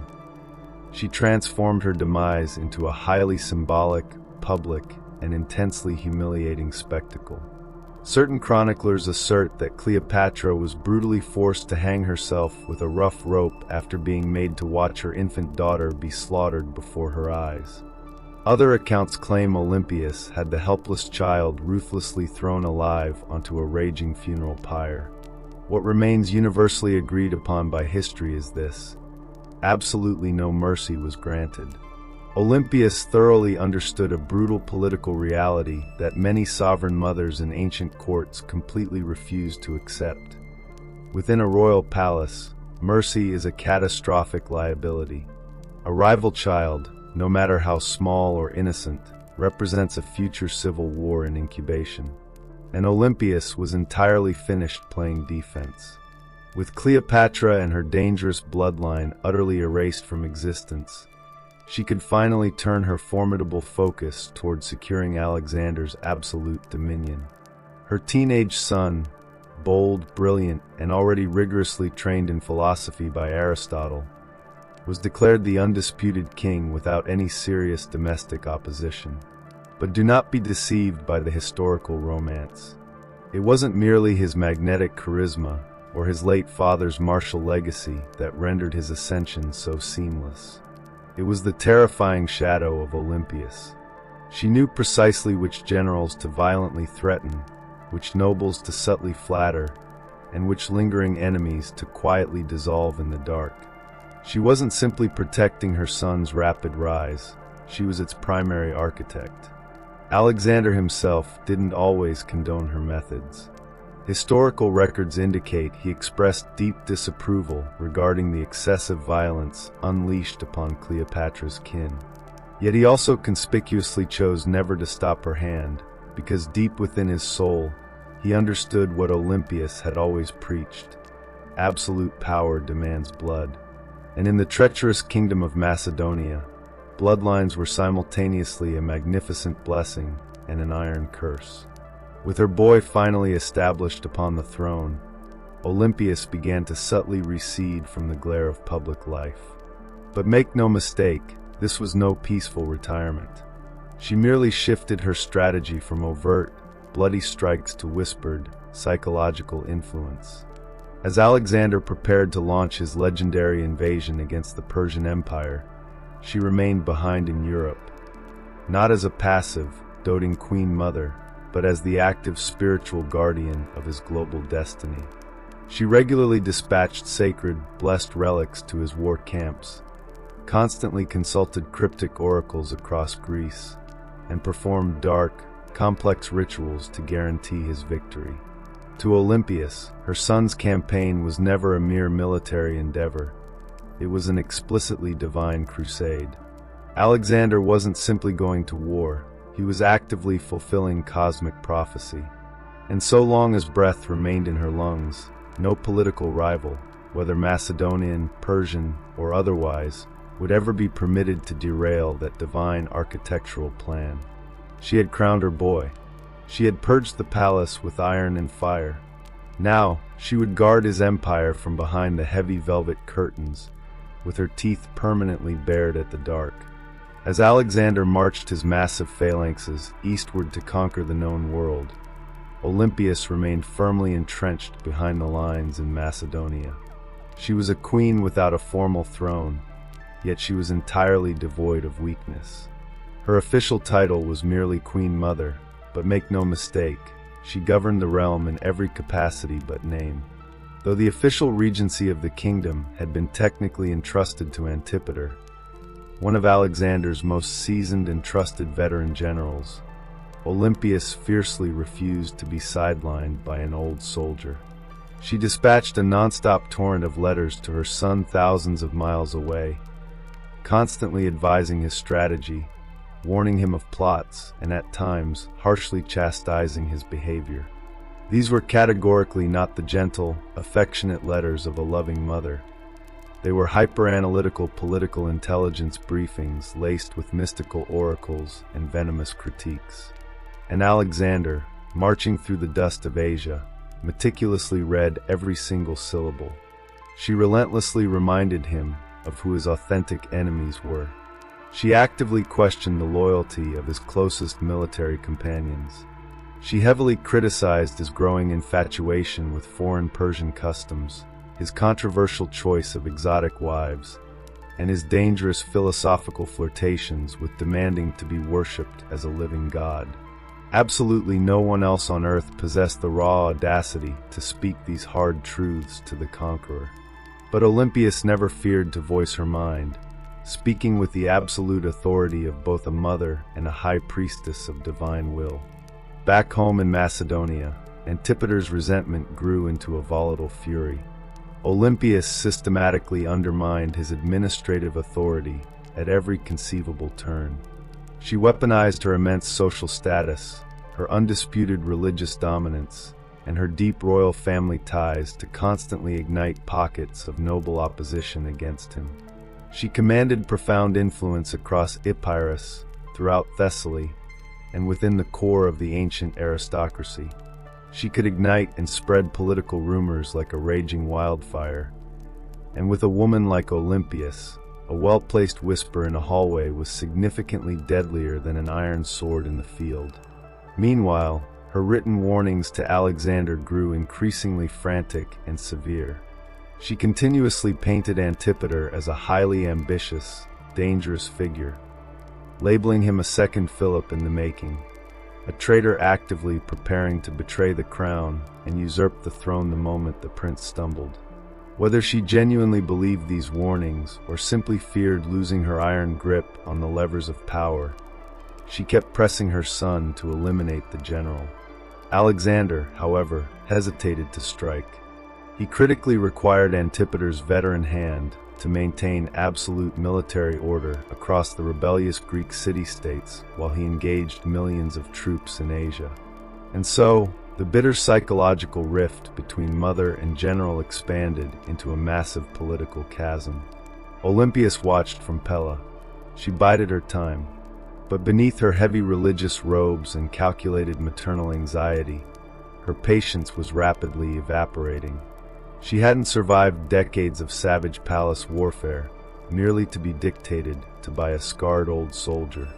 As Alexander's sprawling empire aggressively stretched from the Aegean Sea all the way to the banks of India, Olympias saw deep structural cracks forming in his psyche. He was taking on too much burdens, trusting far too many foreign advisors, and dangerously drifting away from the mother and the old gods who had forged his very existence.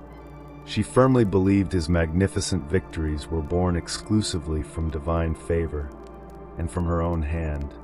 And if the young conqueror ever forgot that reality, well, Olympias knew precisely how to remind kings of who they truly were, even if that king happened to be her own flesh and blood.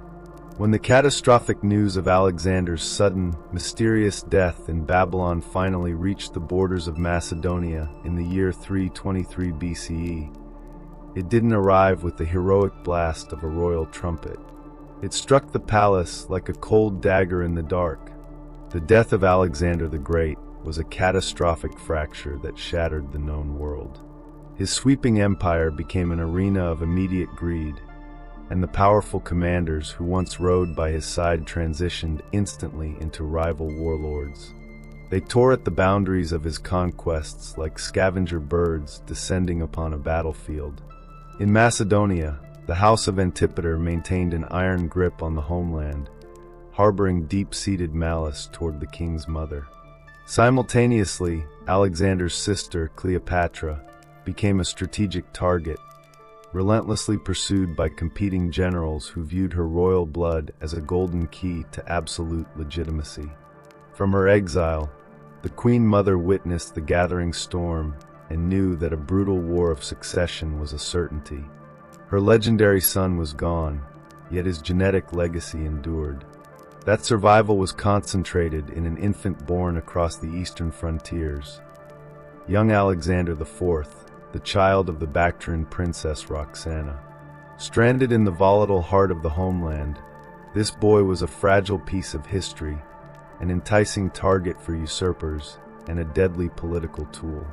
Aligning her interests with the endangered widow and the child, the master strategist prepared to stake her claim in an arena where former loyalists no longer felt compelled to bow to the family of their deceased master. Undaunted by personal armies or royal titles claimed by former subjects, she meticulously calculated her next move.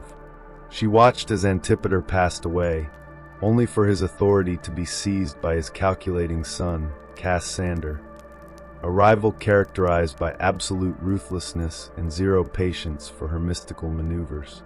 The board was set for an inevitable collision between the cold-blooded usurper and the fierce maternal guardian determined to protect the embers of her son's domain. Driven by an unyielding resolve to rescue her grandson from Cassander's encroaching confinement, she launched her most daring intervention.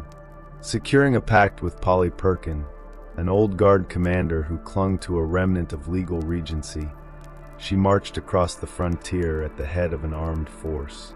Her physical return triggered an instant reversal of fortunes. Fortresses threw open their gates, and entire legions abandoned their posts to swear allegiance to the woman who carried the memory of their greatest conqueror. An era of terrifying retribution followed. She systematically targeted Cassander's faction, capturing the mentally incapacitated half-brother of Alexander, Philip Aridaeus, along with his defiant wife, Eurydice. Stripping away all mercy, she forced a violent end upon the puppet king and commanded her guards to strangle his queen when the woman refused to take her own life. This calculated savagery was presented as an act of cosmic justice, leaving no room for misinterpretation. The right to rule belonged exclusively to her grandson. Yet, this absolute dominance was fleeting. Cassander returned with overwhelming force, deeper coffers, and a chillingly methodical strategy. Her fair-weather allies vanished into the shadows, leaving her isolated and vulnerable. Retreating to the coastal stronghold of Pydna, she watched the opposing legions seal off every avenue of escape, realizing that the fires she had ignited were now consuming her last refuge. For nearly 12 months, the coastal walls of Pydna withstood a grueling, soul-crushing siege. Cut off from all sea lanes, the defender watched food supplies turn to dust and lethal diseases spread through her remaining garrison. Throughout the agonizing confinement, she never offered a plea for mercy, maintaining the majestic composure of a living goddess amidst crumbling stone. Aware of the immense political fallout that would accompany the execution of Alexander's mother, Cassander offered a deceptive promise of personal safety in exchange for an immediate surrender. Driven by the stark reality of starvation, her guards surrendered the keys to the fortress, forcing the Queen Mother into the custody of her mortal enemy. Avoiding the direct guilt of regicide, the victor delivered her into the hands of the families whose relatives she had slaughtered, allowing their personal vengeance to dictate her ultimate fate. When the chosen executioners arrived to fulfill the sentence, they frozen in their tracks. Confronted by a silent, regal figure whose life was steeped in ancient mysticism, prophetic visions, and sacred serpents, no native Macedonian possessed the resolve to deliver the fatal blow. Frustrated by this psychological barrier, Cassander deployed foreign mercenaries who harbored no cultural reverence for her name. Her end came in a sudden, unceremonious silence, permanently extinguishing the last vital defense of her son's imperial lineage. Though she met her end in the dust of a defeated fortress, history rejected a quiet legacy for the sovereign known to many as Olympias. She had transformed motherhood into a political weapon and wrapped her ambitions in the protective shroud of ancient prophecy. She was the primary architect behind the meteoric ascent of her son, fostering the belief in his divine origin and ruthlessly removing every obstacle that could impede his path to global conquest. Operating in a brutal era that valued deception over compassion, she mastered a unique theater of conflict. Her weapons were not phalanxes or war chariots, but poisoned wine cups, arranged marriages, and the calculated manipulation of religious oracles. She weaponized fear and belief with unmatched precision, ensuring that her name would haunt the historical narrative of the empire for millennia. Her bone and ash dissolved into the earth long ago, yet her myth remains vivid across the centuries. She stands as the ultimate archetype of the calculating queen, a historical phantom permanently lingering behind the throne of greatness, forever coiled in the dark recesses of memory. On the sun-drenched terrains of Crete, a short distance from the bustling coastal center of Heraklion, a sprawling archaeological ruin blurs the boundary between physical reality and ancient myth. Visitors encounter a disorienting network of stone corridors that twist unexpectedly, change direction, and culminate in dead-end staircases. This prehistoric complex is Knossos, the magnificent epicenter of the vanished Minoan Civilization, and the clear geographic catalyst for the legend of the Minotaur. Constructed around 1900 BCE, this sprawling achievement was far more than a simple royal residence. It was a multi-story city condensed beneath a singular footprint.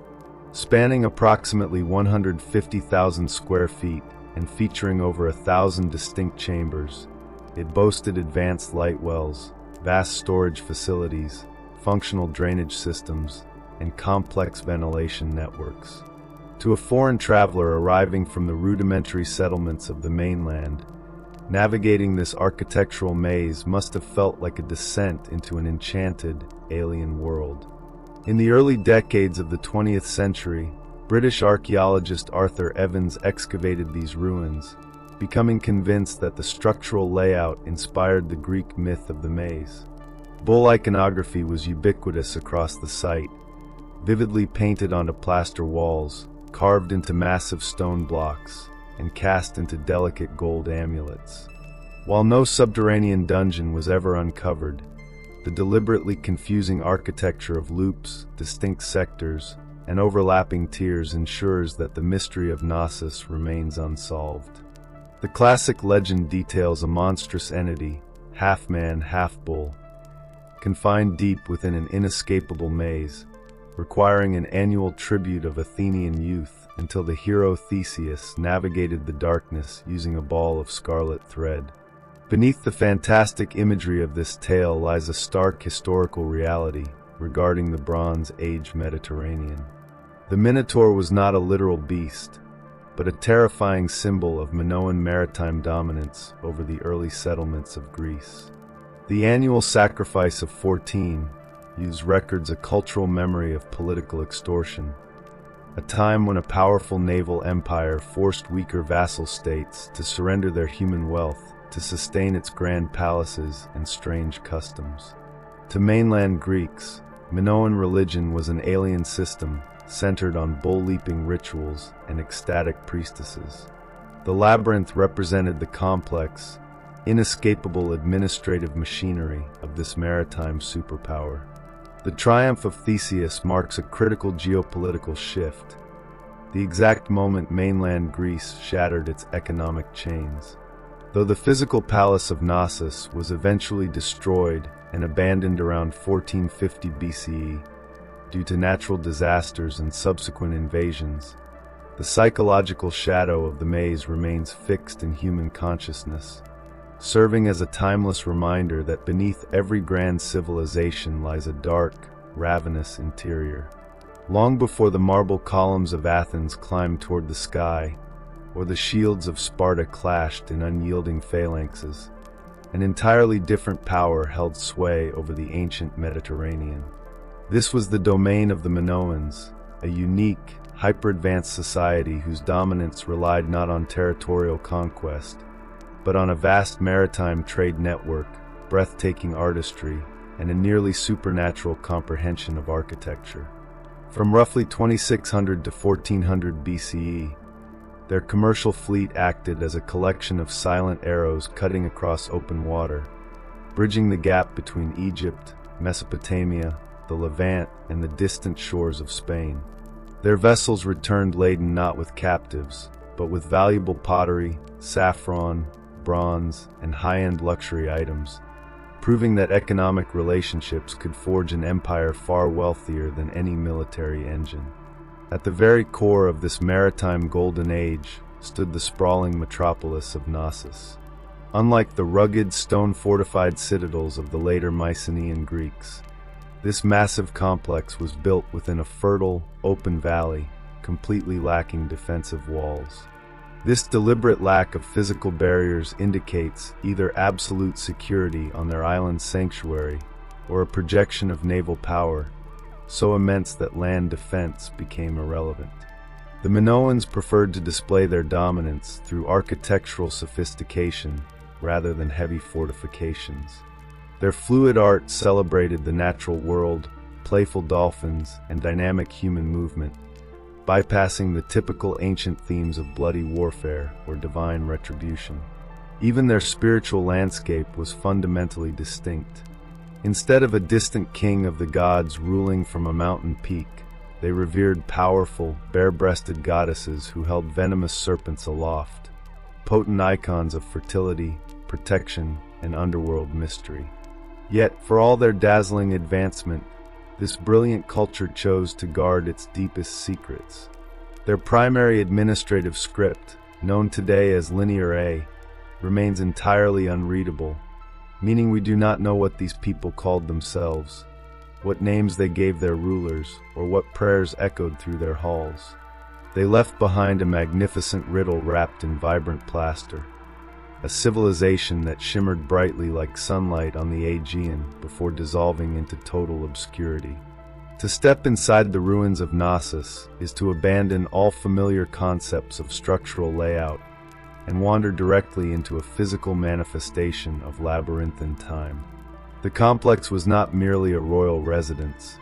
It operated as a colossal, multi-layered organism covering over 150,000 square feet. Within this footprint sat more than 1,000 interconnected chambers, stacked up to 4 or 5 stories high along natural hillsides and artificial terraces. Corridors split without warning, rooms folded back upon themselves, light wells cut deep into the interior, and stairs spiraled downwards into shadow or emerged abruptly into sunlit plazas. It is instantly clear why an ancient traveler, unfamiliar with such dizzying geometry, would escape these walls whispering tales of a monster's maze. Yet, this apparent chaos masked an astonishing, forward-thinking engineering intelligence. The architects mastered passive climate control, channeling refreshing breezes through open stairwells and specialized air shafts to cool the deepest rooms during scorching summers. Long before the Roman Empire popularized sanitation, the Minoans engineered subterranean clay conduits that channeled rainwater to feed fully functional flushing toilets.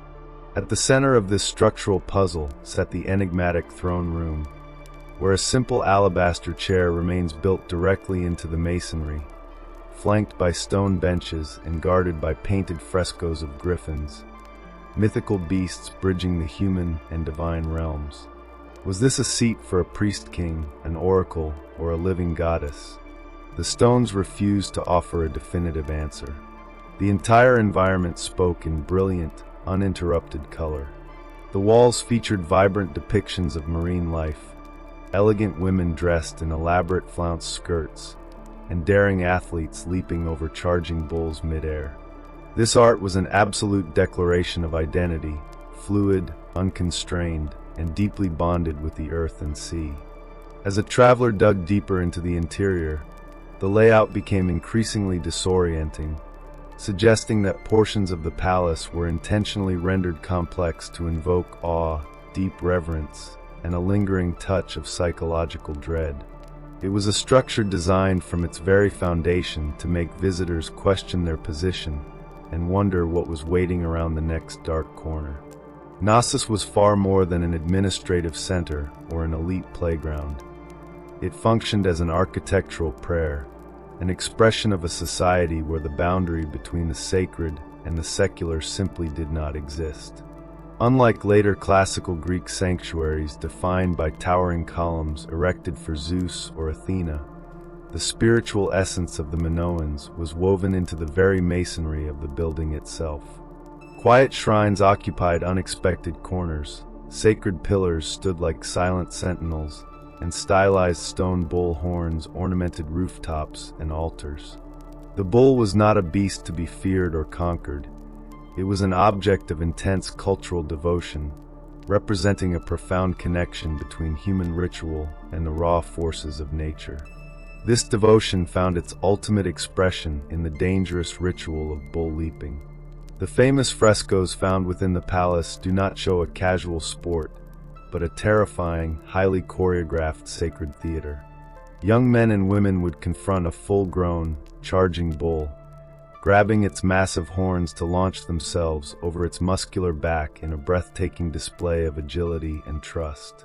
This was an ecstatic dance with mortality, likely serving as a grand offering to underground deities, or a symbolic triumph of human grace over chaotic nature. Equally striking were the iconic snake goddess figurines, discovered hidden within deep stone repositories beneath the palace floors. These figures stood with chests bared and arms defiantly raised, clutching writhing serpents in their hands.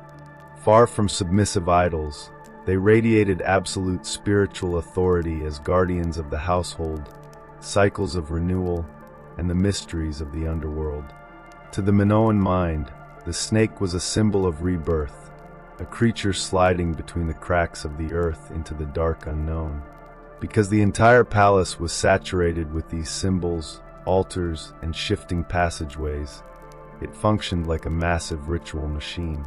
There was no need for a detached temple at Knossos, because the entire structure was a holy sanctuary, a place where an ordinary corridor could serve as a pathway to the gods, and every echo in the stone was once a whispered invocation. For centuries, this brilliant beacon of innovation and maritime wealth dominated the ancient waves. Then, with terrifying speed, an elite civilization vanished, leaving behind fading plaster and an empty palace. By approximately 1400 BCE, the vibrant heart of Knossos stopped beating, its residents departed, and the Minoan world dissolved like mist over the water. The catalyst for this sudden collapse remains one of the greatest detective stories in archaeology, split between the catastrophic wrath of nature and the cold reality of foreign invasion. Many scholars point toward a planetary cataclysm that shook the foundations of the Bronze Age. Around 1600 BCE, the nearby volcanic island of Thera, modern-day Santorini, exploded in one of the most violent eruptions in human history. The sheer force of the blast triggered massive tsunamis that slammed directly into Crete's northern coast, instantly obliterating critical ports, sinking trade fleets, and drowning precious coastal farmlands. Colossal clouds of suffocating ash drifted across the sky, choking crops, causing severe climate shifts, and plunging the region into a prolonged period of starvation. While Knossos survived the initial explosion, the compounding economic, political, and spiritual trauma shattered the population's belief in their protective deities, leaving them fundamentally broken. This vulnerability likely opened the door for human predators. By 1450 BCE, the aggressive Mycenaeans, the warrior kings of mainland Greece, seized upon the weakened state of the island. The physical record shows that while Knossos was briefly reoccupied, its inner soul changed instantly.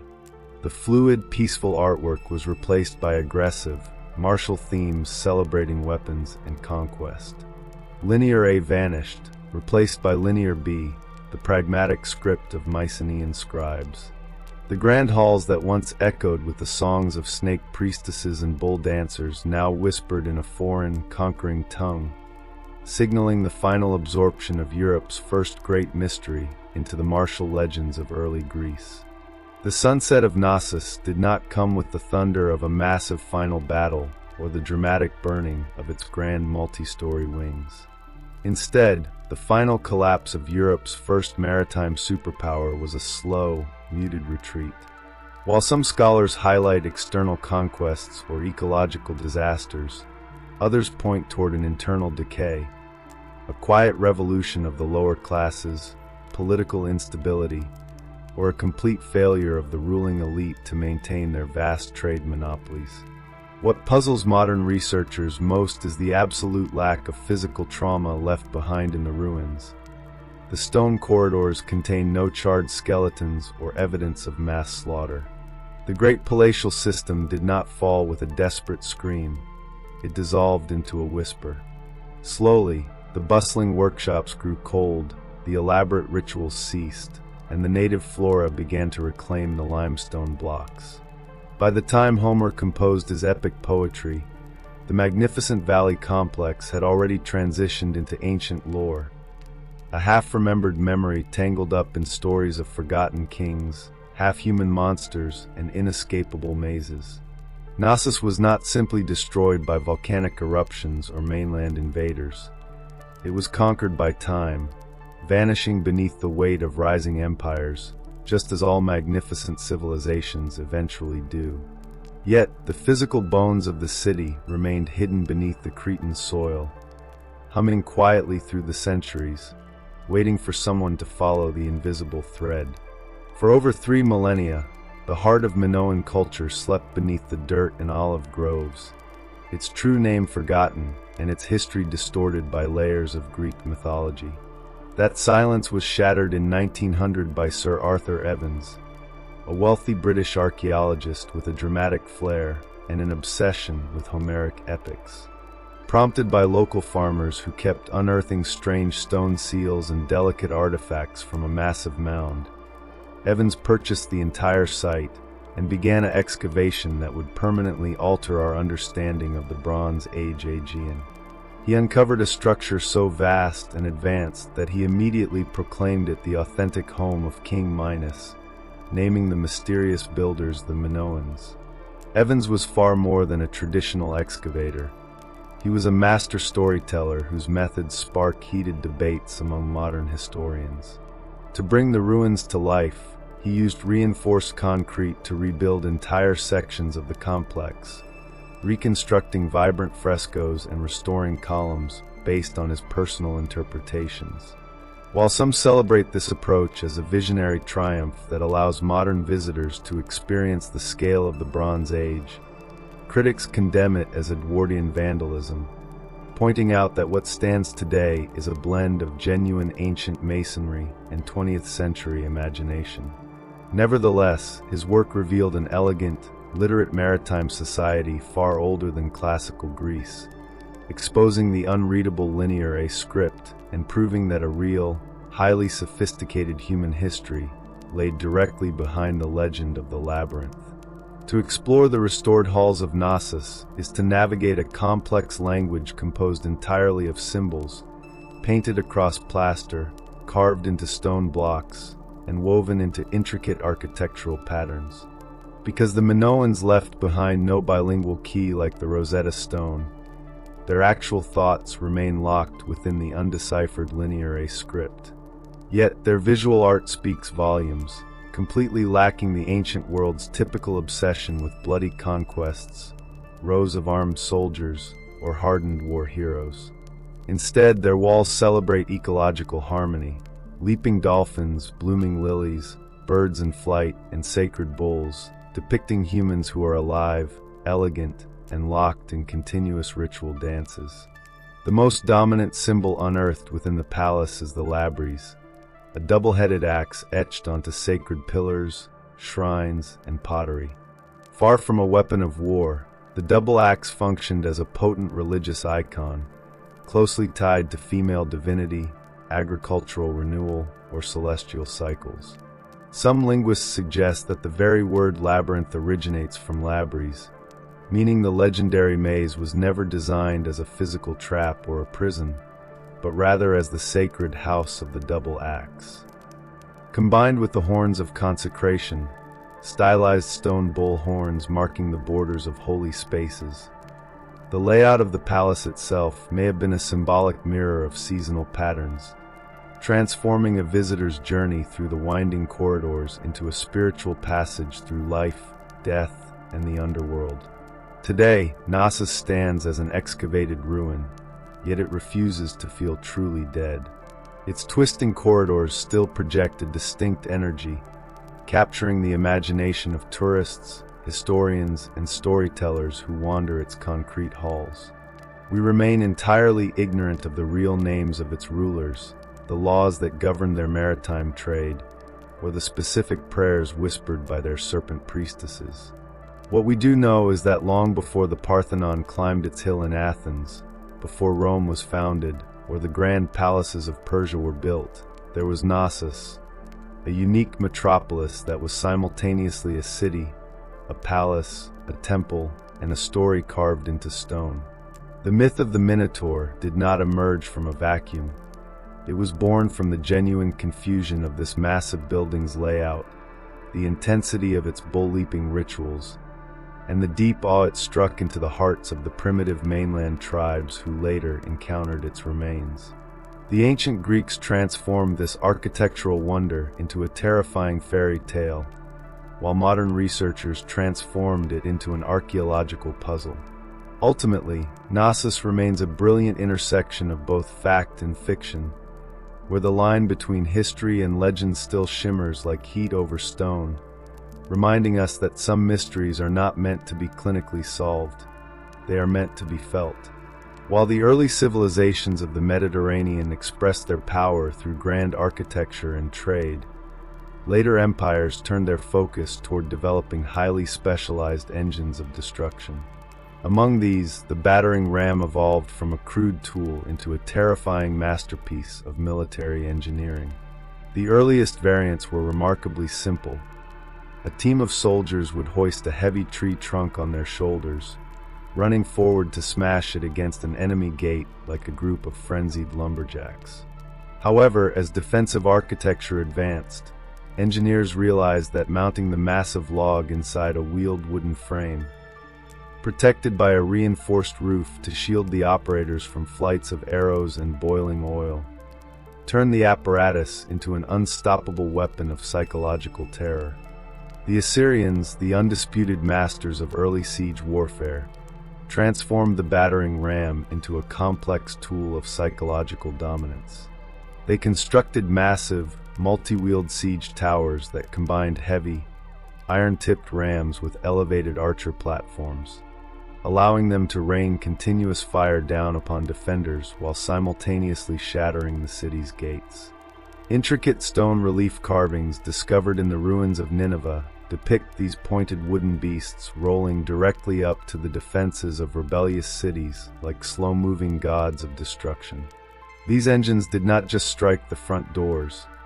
Engineers used them to exploit structural weak points in stone curtains, collapse outer watchtowers, and bring down entire gatehouses, presenting besieged populations with a brutal choice: surrender immediately or watch their defenses crumble like stale bread. The Greeks would later refine these designs, and the Romans would perfect them, suspending massive logs called ares, the Latin word for ram, with heavy iron chains inside colossal, armored shelters that sounded the death knell for the walled kingdoms of antiquity. If the battering ram represented the raw, unbridled physical strength of ancient siege engineering, the catapult was its calculating tactician.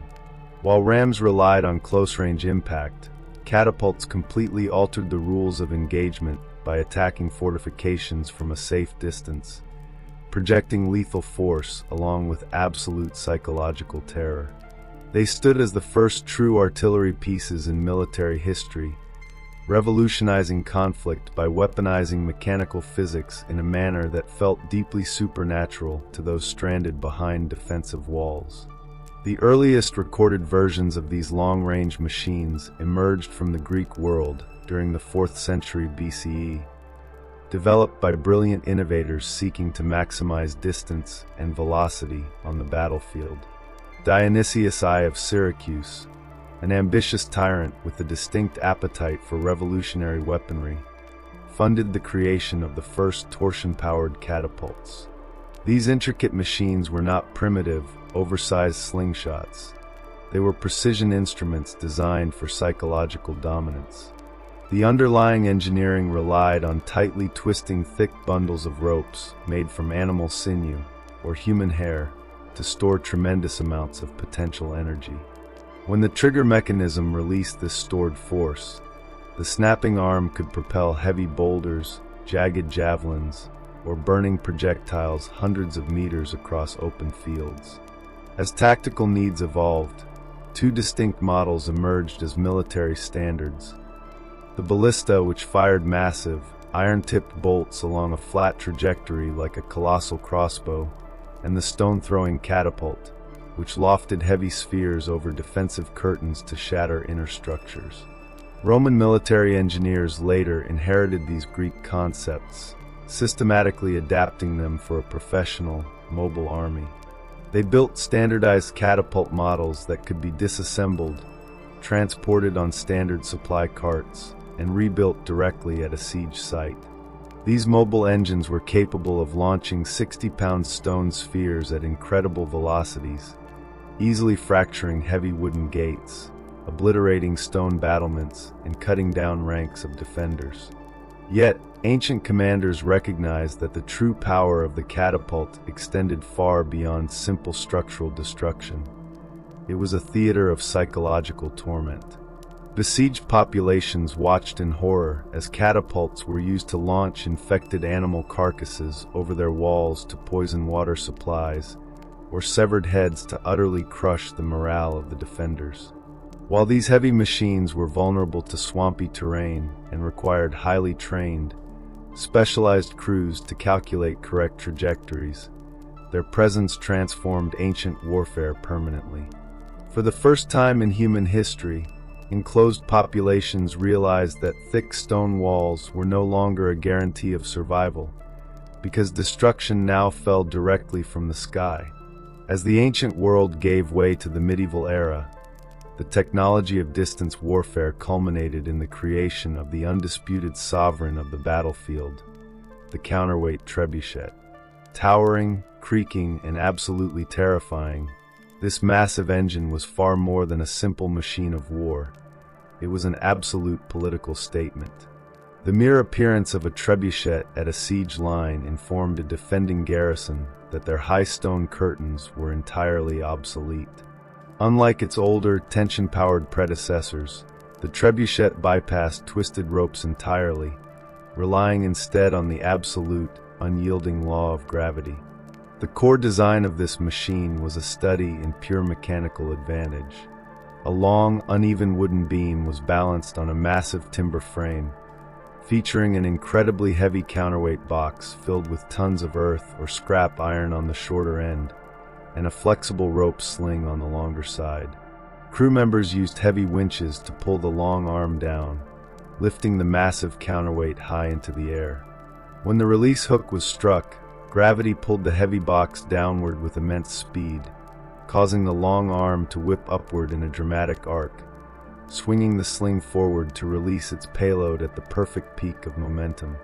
This mechanism delivered predictable, highly repeatable destruction that allowed engineers to target specific sections of a fortress wall until the masonry turned to dust. While early traction trebuchets, relying on teams of dozens of men pulling ropes simultaneously, had been utilized in China since the 4th century BCE, the true counterweight model emerged in the 12th century through Byzantine and Islamic military innovations. Once European castle builders encountered this terrifying design during the Crusades, the technology spread across the continent like wildfire. The destructive capabilities of a large counterweight trebuchet were staggering, allowing crews to launch 300-pound boulders over distances exceeding 300 meters. Boulders the size of household furniture would crash into defensive towers, pulverizing battlements and creating massive crater paths through crowded castles. The true tactical brilliance of the trebuchet, however, lay in its distinctive high trajectory. Unlike the flat path of a ballista, a trebuchet launched its payloads in a soaring arc over the outer walls. This meant they were not just cracking the outer defenses. Their projectiles plunged directly into inner courtyards, military barracks, and crucial grain storehouses. Beyond heavy stones, these engines threw diseased horses to trigger plagues, barrels of burning pitch that ignited wooden roofs, and jars of quicklime to permanently blind defensive archers. During the famous siege of Stirling Castle in Scotland, the sheer reputation of a colossal trebuchet named Warwolf was so terrifying that the defending garrison attempted to surrender before the machine was even assembled, though the king famously rejected their plea simply to watch his new gravity engine strike their towers. When the counterweight dropped, an entire fortress held its breath. While gravity engines attacked from afar and battering rams targeted the gates, the siege tower offered a direct approach to overcoming fortifications. Instead of slowly breaking down a wall, this massive machine rolled directly up to the enemy's battlements to deliver an invading force right to their front door. Defending archers looked out to see a multi-story wooden skyscraper advancing across the landscape, Clorox soaked in wet animal hides to prevent arson, filled with hundreds of spearmen, and bristling with missile platforms. It functioned as an ancient armored personnel carrier and a mobile strongpoint combined into a singular, imposing structure. The concept of the siege tower was direct. Defensive walls are only effective if an enemy cannot scale them. These rolling fortresses eliminated that height advantage entirely, providing attackers with an elevated, fully protected platform from which they could drop a heavy gangplank directly onto the ramparts, bypassing scaling ladders and fortified gates entirely. From the highest decks, archers and light ballistas could rain continuous fire down onto the defenders, clearing the battlements so the heavy assault infantry waiting on the lower levels could breach the walkway. While early, rudimentary versions of these rolling towers were deployed by the Assyrians as early as the 9th century BCE, it was the Hellenistic kingdoms that expanded the design into grand spectacles of engineering. During the epic siege of Rhodes in 305 BCE, the Macedonian general Demetrius constructed a legendary 9-story assault tower named the Helepolis, or the Taker of Cities. Rising over 100 feet into the air, resting on massive iron-rimmed wheels, and carrying multiple internal catapults, this colossal structure required the combined physical exertion of thousands of soldiers to move forward. Though it eventually became stuck due to sabotaged terrain, the sheer ambition of the design redefined siege doctrine. Despite their offensive power, these mobile towers were highly vulnerable machines. Their immense weight made them slow, prone to sinking into deep mud, and prime targets for defending engineers who deployed incendiary mixtures, directed heavy boulders against their wooden frames, or dug hidden trenches to collapse the advancing structures. Astute defenders constructed specialized outer ditches and secondary inner walls, specifically designed to halt a tower's slow approach. Yet, when a siege tower successfully reached its target, it transformed the layout of the battle instantly. The sudden appearance of an entire enemy legion occupying the highest ramparts triggered immediate panic, shifting a siege from a horizontal test of structural endurance into a vertical race for raw survival. While massive timber towers rolled across the surface and boulders tore through the skies, some of the most lethal engagements of ancient siege warfare occurred in absolute silence, deep beneath the earth. This was the dark science of sapping, the art of bringing down a fortress by systematically removing the very ground upon which its foundations rested. The underlying logic was terrifyingly effective. Engineers dug a network of subterranean tunnels directly beneath an enemy's stone curtain, propping the earthen roofs with heavy wooden beams as they advanced. Once they excavated a cavernous void beneath the wall's foundation, the miners filled the tunnel with flammable brushwood and set the timber supports ablaze. As the wooden columns burned away to ash, the earth collapsed into the void, pulling a massive section of the stone wall downward into sudden ruin. This invisible strategy lacked the theatrical grandeur of a soaring trebuchet or a rolling siege tower, yet it operated as the slow killer of fortified positions. The Assyrians developed early iterations of this underground warfare, but the strategy reached terrifying maturity through the campaigns of the Greeks, the Persians, and the medieval armies of Europe.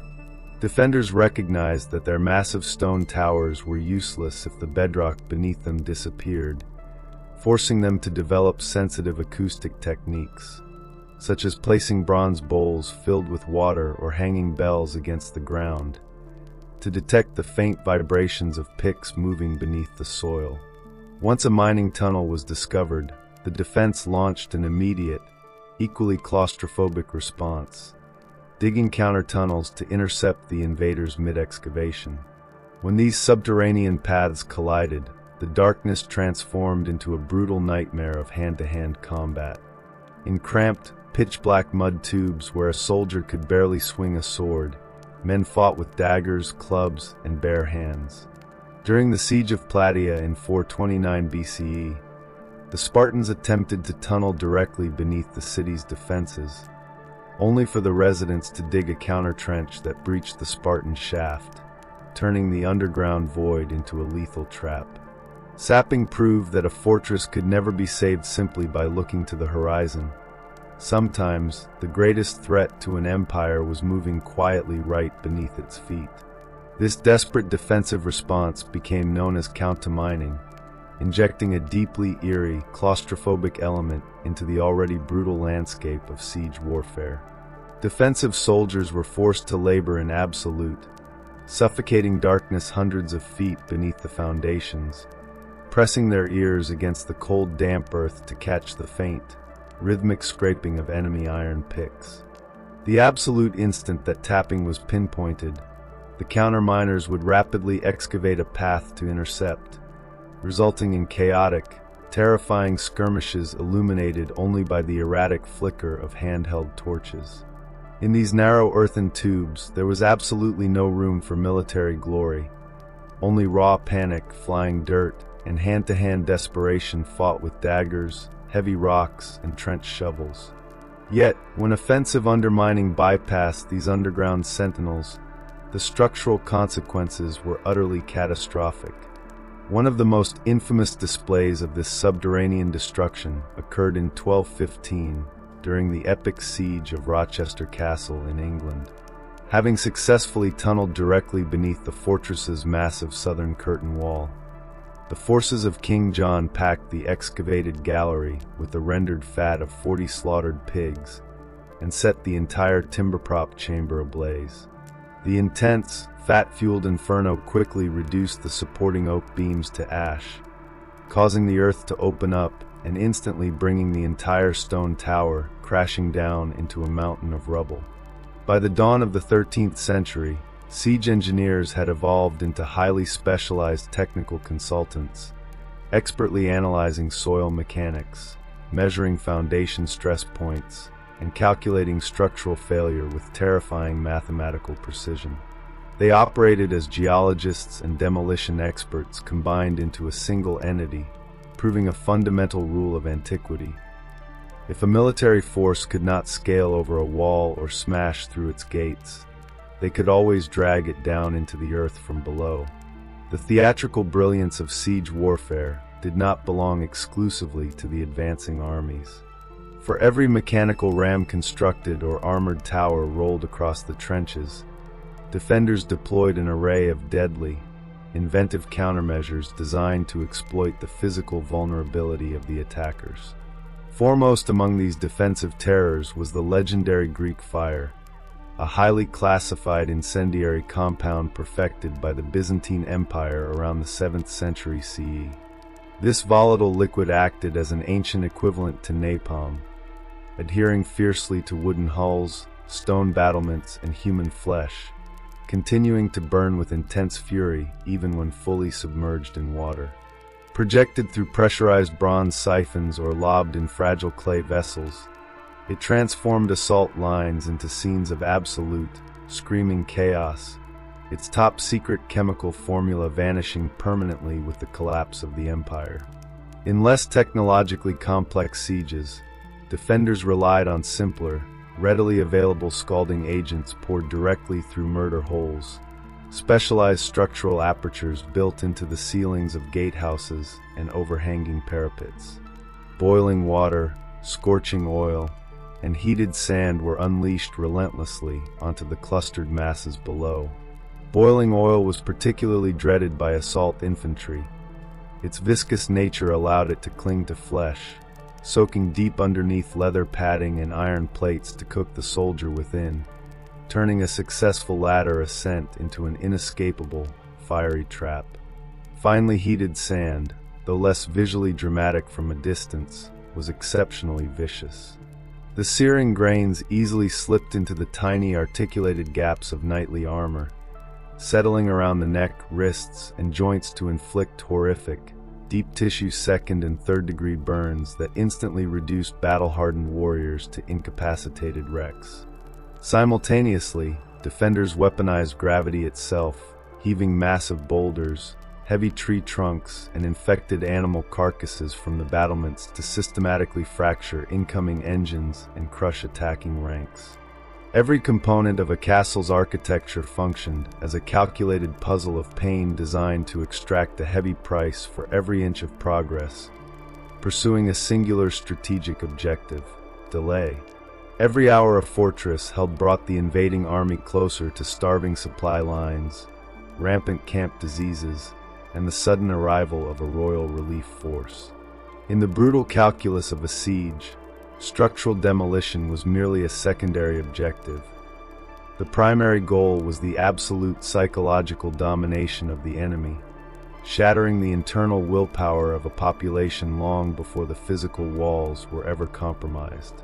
Siege engines were engineered to function as massive, creaking, fire-spitting monuments of inevitable doom. The rhythmic, agonizing groan of a 90-foot siege tower advancing across a field, or the terrifying whistle of a 300-pound boulder screaming through the sky, was explicitly calculated to plant a single, paralyzing realization within the minds of those trapped behind the battlements: you are entirely exposed. Ancient generals masterfully utilized their armies as a form of weaponized theater. The imperial Assyrians openly paraded their massive, iron-tipped rams across desert expanses with grand, intimidating fanfare, ensuring the target city witnessed the mechanical scale of their doom. Roman legions systematically constructed their highly organized, fortified siege camps directly within full view of the enemy's walls, letting the defenders watch every single day as catapults were clinically calibrated and battering rams were methodically assembled block by block. The payloads launched over the parapets frequently served as gruesome political messages. The severed, armored heads of captured garrison commanders or executed messengers were routinely hurled deep into city plazas to instantly break public morale. During the Mongol siege of Kaffa in 1346, the attackers systematically loaded their massive trebuchets with the bloated, black plague-infected corpses of their own dead soldiers, launching them over the defensive curtains to deliberately ignite a biological wildfire, an act widely believed to have accelerated the arrival of the Black Death into Western Europe. The complex creak of winches, the grinding friction of tension ropes, and the deafening thunk of a dropping counterweight operated as a psychological metronome of terror, driving enclosed populations into absolute despair until the mental defenses fractured, forcing the gates to swing open without a single sword being drawn. As the deafening thunder of primitive gunpowder systems echoed across the battlefields of the late medieval era, the multi-millennial dominance of traditional mechanical siegecraft came to a swift, splintering conclusion. The introduction of early bombards and heavy cannons fundamentally rewrote the architecture of empires. A single, well-aimed iron or stone projectile propelled by gunpowder could achieve in mere seconds what a massive counterweight trebuchet required days of continuous bombardment to accomplish. Vertical stone curtains and towering keeps, celebrated for centuries as symbols of absolute security, instantly transformed into fatal liabilities, crumbling into jagged shards under the kinetic energy of modern artillery. Yet the core physical and psychological principles pioneered by ancient siege engineers did not vanish into history. They simply evolved into sophisticated new forms. Every modern ballistic missile system, long-range howitzer battery, and heavy mortar deployment operating on contemporary battlefields remains a direct, high-tech descendant of the ancient tension catapult and the gravity trebuchet. The complex mathematics of trajectory, velocity, structural tension, and kinetic impact force were thoroughly mapped out, tested, and perfected by ancient minds centuries before the first grain of black powder was ever formulated. Even modern military doctrines of shock and awe, the deliberate deployment of overwhelming, highly visible firepower to instantly break an adversary's will to resist, trace their lineage directly back to those towering timber fortresses rolling inexorably forward with battle banners snapping in the wind. The physical scars of this enduring tactical legacy remain permanently etched into the global landscape. From the stark Roman assault ramps still cutting through the desert floor at Masada, to the shattered, triple-layered ancient walls of Constantinople that defied every machine imaginable for 1,000 years until the dawn of gunpowder finally brought them low. Today, within our hyper-connected landscape of autonomous drones, satellite-guided weaponry, and global digital networks, the primordial concept of the siege has not disappeared. It has merely transitioned into the digital ether. Modern cities are still systematically isolated, and populations are still cut off from survival. Except today, the physical stone ramparts have been replaced by sophisticated digital firewalls, absolute financial blockades, and tightly controlled information blackouts. The underlying soul of the conflict remains entirely unalterable. An external force demands entry, an internal force fights to keep them out, and both remain entirely willing to wait, to build, and to systematically break the world around them to achieve total victory. The iron battering rams have grown quiet, and the majestic trebuchets rest inside museum vaults. But the dark, calculating spirit of the siege remains as vital and destructive as it was at the dawn of civilization. History isn't a puzzle meant to be clinically solved. It is a scream meant to be felt. Whether you choose to listen to the whisper beneath Knossos or get lost in the next dark chapter of our world, the choice is yours. Click on the video appearing on your screen right now and take another step deeper into the labyrinth. The narrative is far from over. Subscribe, share the darkness, and I will see you in the next whisper.